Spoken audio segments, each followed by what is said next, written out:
NDF, you have no expectations. You just embrace it and you just jump. And we were very ready to spend our holidays here away from our family. We were very ready to do that. And that's very important kasi pinaglalaban natin dito ang ating bansa at ang mga anak natin. And siguro gusto kong magpasalamat sa ating mga kababayan na narinig ang boses ninyo, no? Kasi we're very clear that this is not about us. None of this is about just me and Eric. It's about our country, no? Yung pang-aabuso ng mga nasa kapangyarihan, napakadelikado nun sa isang demokrasya, lalo ang freedom of the press. Freedom of the press is where a lot of our freedoms rest on. In fact, where so many of our human rights rest on. So this is so important na ipaglaban ito. So maraming salamat sa mga kababayan natin na sinabayan tayo dito at yung ang mga even the PMA graduates who issued that statement, no? Also, but basically what we've learned from this is what Eric just said, no? Ang kapangyarihan talaga ng isang bayan ay nanggagaling sa taong bayan.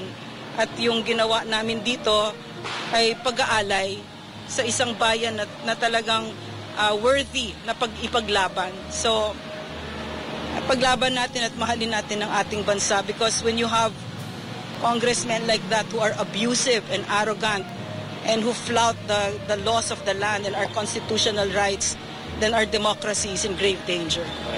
Ma'am, ang sabi kanina, parang the reason ko ba't nag-grant is because nung bumisita daw, apologetic daw yung inyong parang remorseful daw kayo. So hindi siya nagsulat, ako nagsulat. I never, it was Eric. So, they came kasi to us and said that you have to write a letter of apology before we release you. No? And I said no to that. But Eric felt naman, okay, go ahead. Yung ginawa ko pong sulat, ang aking paghingi ng kapatawaran sa komitiba ng Kongreso ay hindi dahil ako'y nagtanong ng maling datos, sapagkat ang pagtatanong mali man o tama ang datos sa public expenditure sa karapatan ng mamamahayag at mamamayan. May source man o wala. That is very basic. At ang katungkulan na nasa pamahalaan at mga may kapangyarihan ay dapat maging transparent at accountable, hindi para maging persecutor ng mamamayan. Pangalawa, I said sorry and I apologize for my disrespectful behavior sa pagsigaw ko ng kangaroo court sa kanila, sapagkat yun ay burst of emotion sa panahon na nagpapaliwanag kami, binubusalan kami. Sa panahon na pinipaliwanag namin ang batas ng konstitusyon ay mas mataas kaysa Kongreso at sino mang nasa pamahalaan, hindi kami pinapakinggan.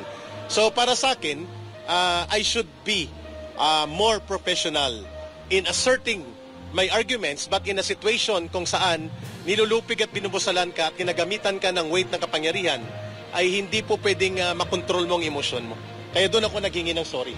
But I did not retract, I will not retract ng sinasabi ko ngayon sa inyong harap na may source man o wala ang mamamahayag, may soto law man o wala, ang dapat katungkulan ng Kongreso at ng lahat ng mamamayan, ang lahat na nasa pamahalaan, including the President, including the lowest official of the land, is to be transparent and accountable to the people.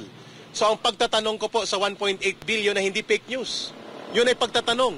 Hindi po dapat tinatulan yon. Hindi po dapat kami kinulong, dapat sinagot ng maayos. Kasi ang totoo lang, may naiwan pang mahigit 2 billion pala. Nagkamali ako sa datos pero hindi ako nagkamali sa katotohanan. Mahigit 2 billion pa ang budget allocated for travel. At remaining is only 3 weeks. Anong gagawin nila sa 2 billion? Ikukulong ulit kami kapag nagtanong kami ulit? So may source o wala, accredited ka ng KBP o hindi, ang pagpapahayag at magiging mamamahayag ay tungkuling kilalanin ng gobyerno yan at Estado. Yan ang counter-check sa power of the state and the government. Sir, sabi ni Congressman Tambunting, nireveal niyo raw po yung source ninyo. That is his version. That is his story.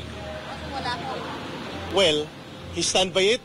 Ang aking sasabihin sa inyo, I will protect the source. Pero nireveal niyo nga po, sir, because kapag story niya yon. I did not reveal any names. So sabi niya, may nireveal na names. We talk about it. Sabi niya, in confidence, ay papakinggan niya ako. I did not expect na may sasabihin siyang mga bagay na maglalabag sa confidence ng aming pag-uusap. Ang sagot ko, Congressman Tambunting said na may source siya sa sinabi ko, story niya yon. Wala po kayo binigay na pangalan. I am standing by the Soto law. I will not reveal my source. Sir, ma'am, sir, last reaction na lang po. Meron na pong hinain na po panukala na layong kanselahin po yung prangkisa ng SMNI and magsaside po yung dinggin next year. Cancellation, revocation po ng franchise. I'm not privy kasi to the What's your details. reaction na lang po? Stemming from- Syempre, it makes me sad because I worked at the SMNI and I know that SMNI is really for nation building, no? And we were the only station that talks about a burning issue that other media companies don't even touch. And I'm talking about the CPP, NPA, NDF na ninanakaw ang mga anak natin, no? Libo, hindi na natin maibilang na ng tatlong nandyan ay nasa Kongreso. Si Franz Castro ng Alliance of Concerned Teachers, ang si Arlene Brosas ng Gabriela at si Raul Manuel ng Kabataan.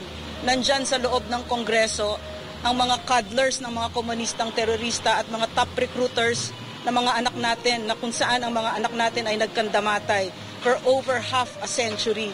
Diba? So dapat tagilan na natin yan. So this is why I really think that SMNI, if you close it down, no, I know who is behind it, and I know it is the CPP, NPA, NDF. And sadly, they have used Congress, no, as their ally and as their cover to do this. No? Yeah. Kamusta yung hunger strike mo? Oh, grabe. Oh yes, ayos. Ayos siya. Nagugutom, matamlay, pero grabing suporta po ng mamamayan, including sa abroad, ang Filipino communities. Yeah. At 24 hours, 160 signatories na mga PMA graduates. At terrible, still counting on. Sana po ang Christmas wish namin ay hindi na po mananatili ang paggamit ng totoong kalaban ng gobyerno sa Kongreso. At sana po ay magkaroon po ng paglilinaw sa kaisipan at damdamin ng pamunuan ng Kongreso that the CPP, NPA, NDF is not only operating in the armed area, sa red area. Nandito sila sa loob ng Kongreso, and the threat against the sovereignty of the state is being threatened. Imagine every year they can access around 100 million of funds sa ating pondo at ginagamit ito para sa pagre-recruit ng kabataan at pagpondo sa NPA. I should know. Pag tinanong ako, red tagging ba ito? How can that be red tagging? Direct personal knowledge ko yan for 21 years sa CPP, NPA, NDF. Mapapansin nyo, lumalabas sila Franz Castro, Raul Manuel at si Arlene Brosas kapag nandyan ako sa harap nila at si Ma'am Lorraine at mga kadre kagaya ko. Sana po silang inimbestigahan ngayon upang matigil na po ang kaguluhan sa ating bansa at magkaisa na po ang mga political leaders natin at maglaban sila sa eleksyon, hindi gamitin ang ating gobyerno para sa mga sabwatan sa totoong kalaban ng gobyerno. Kaya kami nanindigan na hindi kami titigil sa SMNI. At sa media, ganun din dapat. Dating kadre last day, nag-rally. Nagbanta sila pag di daw kayo i-release yung kanilang rally, lalaki at posible na maabot sa Malacanang. Your thoughts on that? Actually, na-touch kami talaga kasi tuloy-tuloy na lumawak ang mga former cadre. Libo-libo kami nag-surrender. We hope that the government will see it na are we still standing on just ground? Or do you have a ground to stand on? We hope nakikinig si Pangulong Bongbong Marcos Jr. dito. Sapagkat saan kami pupunta na nagbalik loob at yumakap sa kapayapaan at kumikilala sa gobyerno at nagpailalim sa otoridad ng gobyerno kung kami pala ay nagsasalita tungkol sa transparency, good governance at inibinubulgar namin ito mga CPP, NPA, NDF na sa loob ng gobyerno, pwede pala kaming ikulong ipatawag dito. Yun po ang aming malaking katanungan. Are we still standing on the ground that we believe pwede kami maging bahagi ng pamahalaan sa pagtatagumpay ng kapayapaan laban sa communist terrorism? Thank you po. Merry Christmas. Merry Christmas. Thank you.